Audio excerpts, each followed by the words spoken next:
But you did go near Albania. Tell us about that.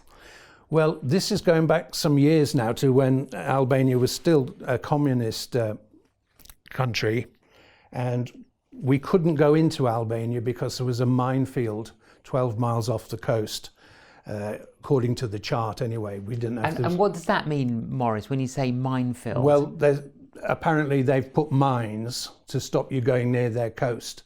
Nobody could go into Albania, and if you tried, you might get blown up. And you don't know where they are? No. So we didn't go further than 12 miles.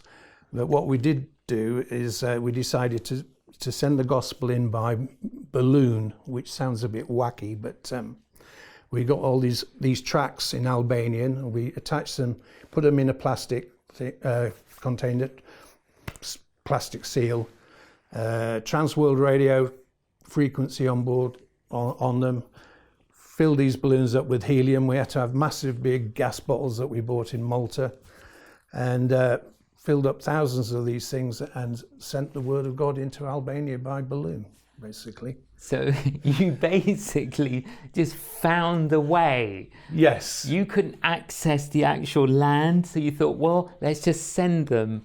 Yes, we had the correct wind. I mean, we'd calculated it all.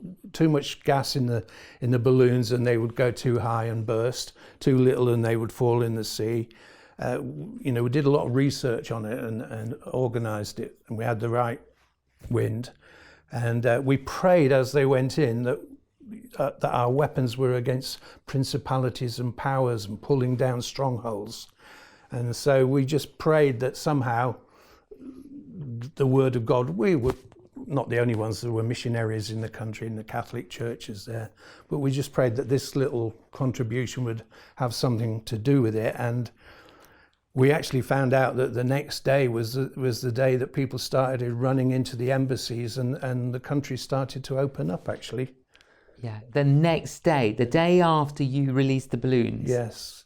But I'm not saying there's any connection. I'm just. But there could have been. But there could have been. Maybe that was a symbolic representation of the gospel. Yeah. That was the cherry on the cake, or the tipping point. Yes. Yeah, and it was. So if there's a conference on evangelism, you can take seminars on balloon evangelism.